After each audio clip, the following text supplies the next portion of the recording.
बच्चों, आप सबका स्वागत है। नमस्ते बच्चों, आज हम देखने वाले हैं पत्र लिखन। बच्चों, पत्र द्वारा हम अपनी बात दूर रहने वाले लोगों तक आसानी से पहुंचा सकते हैं। अब बात आती है कि पत्र कैसा लिखा जाता है और पत्र लिखते समय किन किन बातों का ध्यान रखना चाहिए। पत्र लिखने के लिए कुछ आवश्यक बात है, वो कौन कौन सी है? जिसके लिए पत्र लिखा जाए उसके लिए पद के अनुसार शिष्टाचार पूर्ण शब्दों का प्रयोग करना चाहिए। ये शिष्टाचार पूर्ण का मतलब है, जब आप छोटों को पत्र लिख रहे हैं तो आपको प्रिय, अनुज इस तरह के शब्दों का प्रयोग करना चाहिए, और अपने से बड़ों को पत्र लिख रहे हैं तो आपको लिखना चाहिए प्रणाम, नमस्कार। इस तरह के कुछ शब्दों को हम शिष्टाचार पूर्ण कहते हैं। इसका प्रयोग पद के अनुसार करना चाहिए। दूसरा है, हृदय के भाव स्पष्ट रूप से व्यक्त होना चाहिए। पत्र की भाषा सरल एवं श्रेष्ठ होनी चाहिए। आप क्या बताना चाहते हो उसे ठीक बताना है। जो आपकी भाषा सरल एवं साफ होनी चाहिए, यानी आप किसी को पत्र लिख रहे हैं तो उसे आपकी भाषा समझ में आनी चाहिए। पत्र में केवल मुख्य विषय के बारे में ही लिखना चाहिए।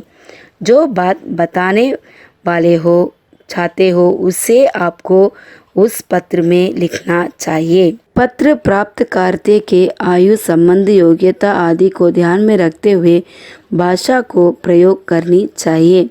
बड़ों को लिख रहे तो आपका सम्मान भरी भाषा लिखनी चाहिए। छोटों को लिखते समय प्यार भरी भाषा में लिखनी चाहिए।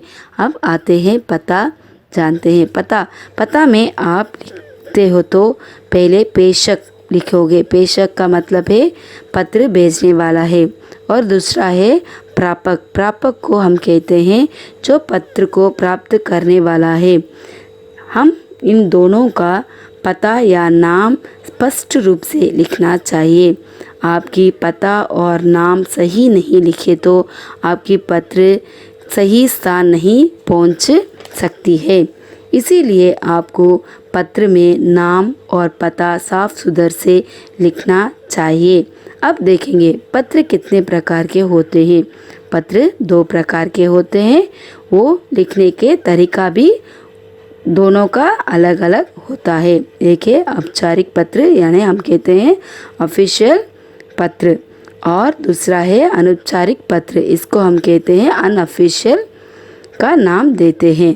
अच्छा, पत्र लिखन एक कला है, इसलिए पत्र लिखते समय पत्र में सहज, सरल तथा सामान्य बोलचाल की भाषा का प्रयोग करना चाहिए, जिनसे पत्र को प्राप्त करने वाला पत्र में व्यक्त भावों को अच्छी प्रकार से समझ सके। औपचारिक पत्र किसको लिखा जाता है? औपचारिक पत्र उन्हें लिखा जाता है जिनसे हमारा कोई निजी संबंध ना हो, जैसे व्यवसाय से संबंधित प्रधानाचार्य को लिखे प्रदान पत्र, आवेदन पत्र, सरकारी विभागों, संपत्ति के नाम पत्र आदि औपचारिक पत्र कहलाते हैं।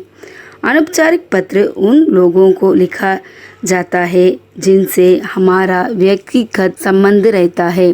अनौपचारिक पत्र अपने परिवार के लोगों को, जैसे माता पिता, भाई बहन, बुआ, मौसा मौसी और मित्रों को उनका हालचाल पूछने पर निमंत्रण देने के लिए लिखा जाता है। इन पत्रों में भाषा का प्रयोग में थोड़ी ढीली की जा सकती है। औपचारिक पत्र लिखने के लिए 5 विषय पर ध्यान देनी चाहिए। पहला है, जिसको पत्र लिखते हैं उसका पदनाम एवं पता। इसका मतलब है जब आप पत्र लिखते हैं तो पहले ऊपर में आपको लिखना है उसका कार्य का नाम और नीचे लिखना है उसका पता।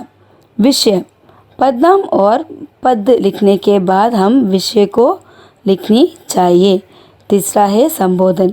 संबोधन के द्वारा महोदय या महोदया का प्रयोग यहाँ करनी चाहिए। चौथा है विषय वस्तु।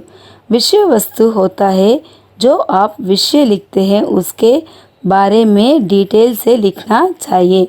5वां है लिखने वाले का नाम और पता। हम पहले देखे थे भेजने वाले का नाम और पता, यहाँ हम लिखना है लिखने वाले का नाम और पता। इन 5 चीज़ों को आप याद में रख लेंगे तो आपको एग्ज़ाम में पूरी की पूरी मार्क्स आ जाएगी। अच्छा, अब हम एक उदाहरण से देखेंगे। औपचारिक पत्र का प्रश्न। बस में छूटे गए सामान को आपके घर तक सुरक्षित रूप से पहुंचाने वाले बस कंडक्टर की प्रशंसा करते हुए उसे पुरस्कृत करने के लिए परिवहन अध्यक्ष को एक पत्र लगभग 100 शब्दों में लिखिए। इस पत्र को आप पहले देखना चाहिए कि ये पत्र औपचारिक पत्र है या अनौपचारिक पत्र है।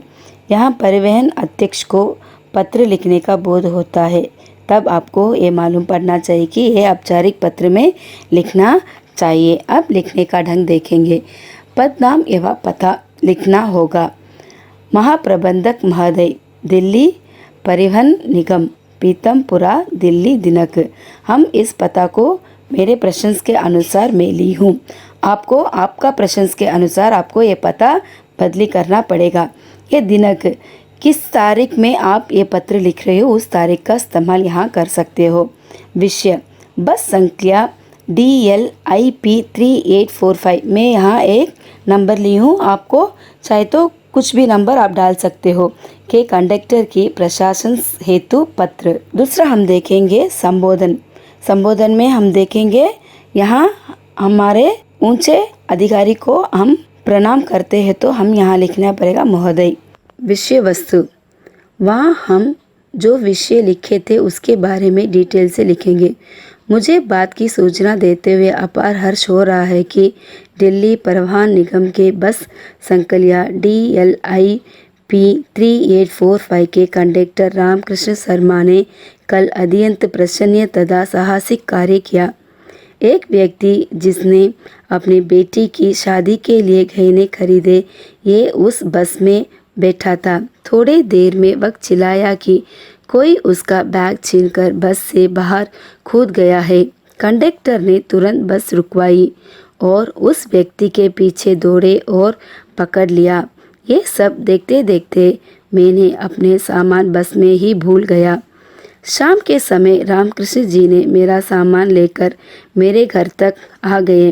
मैंने उन्हें 1000 रुपया इनाम देना चाहता था, परंतु उन्होंने एक कर डाल दिया कि ये मेरा कर्तव्य था। मैंने आपसे आग्रह करता हूँ कि रामकृष्ण जी का सम्मानित किया जाए ताकि अन्य लोग भी उनसे प्राण लें। धन्यवाद। लिखने वाले का नाम और पता, भवदेय रमेश कुमार, ई 393 रमेश नगर, नई दिल्ली। इस तरह आपकी औपचारिक पत्र पूरा होता है।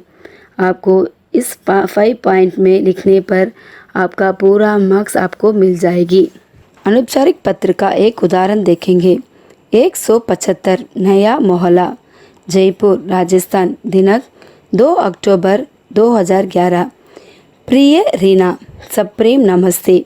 कल मैं दिल्ली आई थी, सोचा था कि यहाँ का दसरा मेला अवश्य देखूंगी। पापा ने बात मान ली। सखी, यहाँ की तो जैसा कार्य पलट हो गया है। चारों ओर शॉपिंग मॉल, होटल खुल गए हैं। मेट्रो में बैठने का मेरा सपना भी साकार हो गया। बसें भी लो फ्लोर की हरी तथा लाल रंग की हैं। मैंने यहाँ का चिड़ियाघर देखा।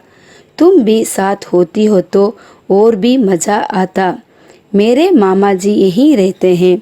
फिर वापस आने पर और भी विस्तार से बताऊंगी। तुम्हारी सखी रचना। धन्यवाद बच्चे, फिर अगले वर्ग में मिलेंगे।